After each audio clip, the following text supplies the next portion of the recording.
The Apple M1 chip, one of the most unique chips that Apple has ever made, and this chip is pretty unique because no other chip is built the way Apple M1 is built, and big thumbs up for that because of the unique design of Apple M1. The performance is just amazing, I should say. Yet people are worried about the Apple M1's performance, long-term performance, especially with the MacBook Air, considering that there is no any cooling fan on that, and yes, because of lack of upgradability, you just cannot upgrade any of your MacBook or Mac Minis late 2020 edition that comes with M1. So in this video, I'll be comparing the Apple M1 chip with that of Intel Core i7 10th generation processor. So this is the same processor that came with Mac Minis like early 2020s and before that. Hey guys, all about technology 24/7 here. If you like what you're watching, then I would appreciate if you subscribe to the channel and turn on notifications so that you receive all the latest updates from my channel. Also, like this video if you did.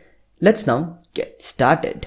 So as we have already seen, the Apple M1 is pretty unique because of its design, like all of the components including CPU, GPU, RAM, Neural Engine, and everything is built into a single block, and because of this design there is huge performance improvements here. Yes, we have seen this in terms of benchmark, also real world usage. It just crushed the previous generation Intel based Mac PCs. So talking about the processor count on the Apple M1, it's a 8 core processor here, and it's the big little configuration, which means that you get 4 high performance cores and 4 high energy efficient cores. So this will switch based on the task what you're doing onto your laptop. Like if you're doing some lighter task, only 4 energy efficient cores will be activated, whereas if you're doing some high demanding task, then all the 8 cores will be activated, including the high powered ones, and this will give you much more performance boost. Also, it will like kick in the performance whenever it requires. So because of such a design, you will get amazing battery life from this processor, that's for sure. So talking about the processor count on the Intel Core i7 10th generation processor, that's the 10700K processor. This processor is also an 8 core chip and it's at 16 threads. So the base frequency of this processor is 3.8 GHz. It can boost all the way up to 5.1 GHz here. 5.1 GHz, whereas Apple M1's frequency is just 3.2 GHz, and this chip doesn't boost. It doesn't go further than that. But Intel chip can boost all the way up to 5.1 GHz. That's the difference here. Definitely in terms of clock frequencies, Intel chip is much more better when we compare it with Apple, but do bear in mind, because of that Apple's big little configuration, it changes like so much, and these two processors are like completely different architecture. Intel is running on x86 based architecture, whereas Apple is running on ARM architecture. Yes, ARM architecture, and that's why it's taking a little bit of time for the apps to get compatible or to get optimized for M1. So talking about the onboard cache on the Apple M1, we have got 192 KB of instruction cache and 128 KB of data cache, and it shares a 12 MB of L2 cache.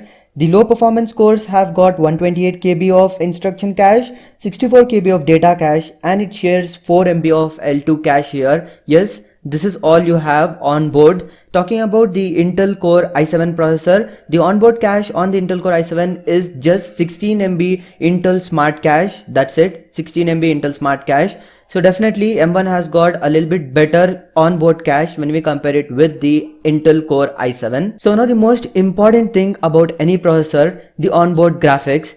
Talking about the onboard graphics on the Apple M1, we have got a 8 core GPU here by Apple, and this GPU is pretty amazing, I should say, because I have seen the real world usage of this thing and it does wonders. Because in terms of raw video editing, 4K video editing or 3D modeling, all this stuff, it does without any lags. That's what it is, no lag whatsoever. Despite some of the applications aren't yet optimized for the M1, still there are no lags whatsoever while you're doing your stuff, which is based on graphic. So yeah, Apple has definitely optimized the graphics a lot, and the claims what Apple was making that it's like 5 times better than other GPUs. So I can say it's not 5 times better than other GPUs, but still it's definitely better than some other onboard GPUs that we have seen on latest chips.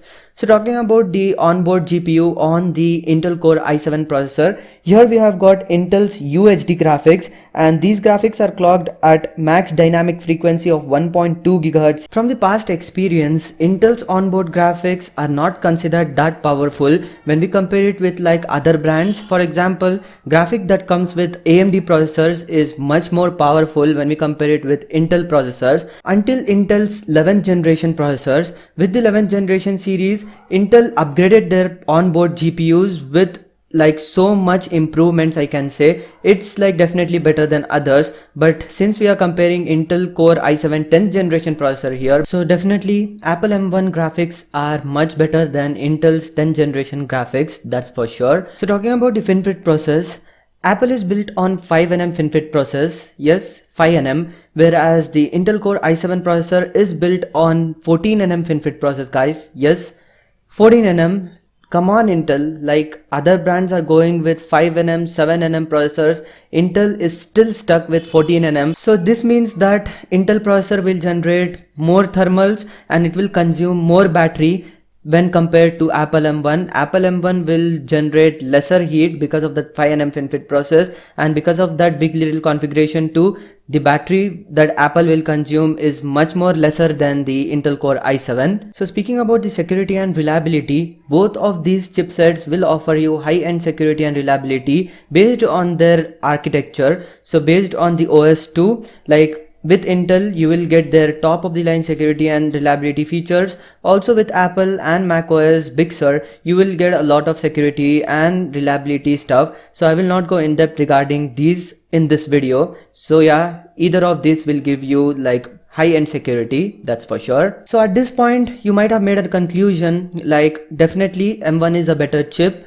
So guys, let me tell you one thing, there are limitations to M1 based laptops. Yes, there are a lot of limitations, I can say.